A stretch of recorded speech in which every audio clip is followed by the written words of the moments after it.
Several senior figures in the terrorist network Islamic State have reportedly been critically injured in a U.S. airstrike in western Iraq. Now, the group's leader, Al-Baghdadi, is believed to be among them.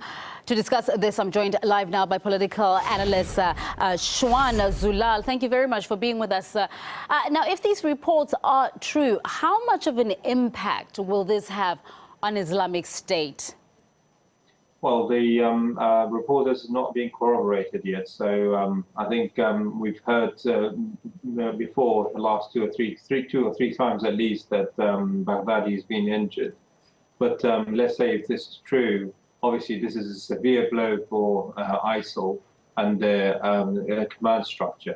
But by no means this is the end for the organization, because the organization have managed to lay root in those areas. There's tribes and tribal leaders involved, and there's a hierarchy, and soon he'll be replaced by somebody else. So yes, there's going to be a big setback for the ISIS, but it by no means means the end of them. If indeed there is some truth to this report, wouldn't this be then a sign that the US-led airstrike coalition and campaign against the jihadist group is perhaps finally working? I think it's obviously has been very effective. If you look at the effect it has on Kobani, which is that's been the catalyst in some ways. Actually, before, where you had the Yazidis were attacked, and that was the catalyst, and then Kobani, where the airstrike has been vital to make sure the town doesn't fall to ISIS. And if we look at the tide has turned really in Kobani about 2 or 3 weeks ago, when the airstrikes intensified in the town, and the table were turned on the fighters, and the Kurdish fighters in Kobani took the initiative and they held the airstrike. That is almost the beginning of defeating ISIS, but this is going to be a long process, and everyone has admitted this is not going to be an overnight operation. But what happened with the airstrike? It actually made sure that the ISIS or ISIL are not winning anymore, because up to the US airstrike, we only could expect that ISIS will take more territory, more towns, and Kobani was the place where the tide has turned. And this, of course, in partnership with the Kurdish forces there, who held their ground firm despite not having the right equipment and ammunition in the early stages. But then when the US airstrike kicked in, it has really made a big impact. Let's talk about Abu Bakr al-Baghdadi. I mean, just his name in general apparently holds quite significance in the Islamic sort of religion. Talk us through who he is. What do we know about him and the role he's played in the rise of IS? Well, his history, there's various versions of how he sort of rise to where he is now. But one thing is clear, that he used to be part of the Al-Qaeda groups in Iraq, and his career started in Iraq as a terrorist.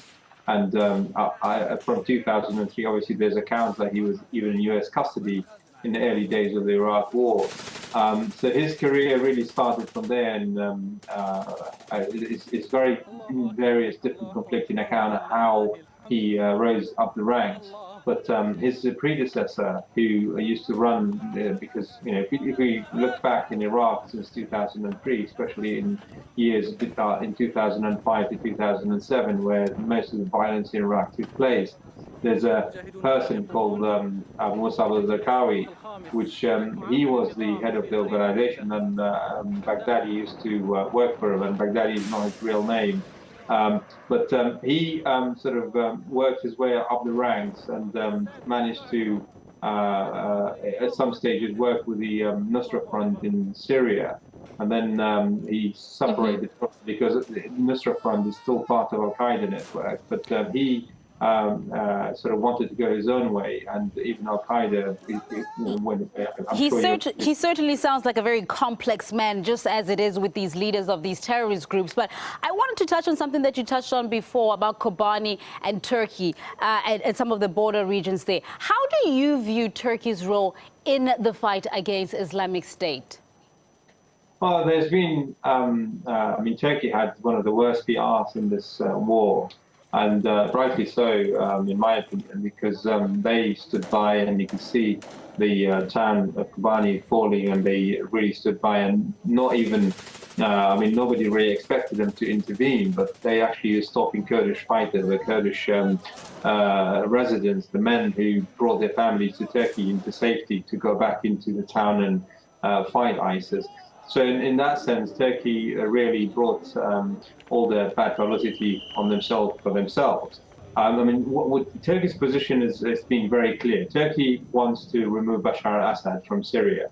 And on the other hand, Turkey doesn't want to empower any Kurds in the region, especially PYD, who are the main political grouping within Kurdish Syria who fight in ISIS, because they have very strong links with PKK. So from a strategic point of view, Turkey is we don't want to, we want to get rid of Assad, and we don't want the Kurds to get stronger.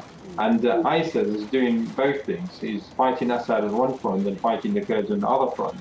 So strategically, it suits Turkey very well. But that doesn't mean Turkey is an implicit supporter. I mean, there's been various reports that Turkey has aided these sort of organizations, and I think in my view, Turkey really turned a blind eye rather than actively supporting these organizations, because obviously the complexity now, if Turkey in anyhow get involved in supporting a terror group like ISIL, because it's part of NATO and you have a 40-country coalition fighting ISIL, is going to be put Turkey in a very difficult position.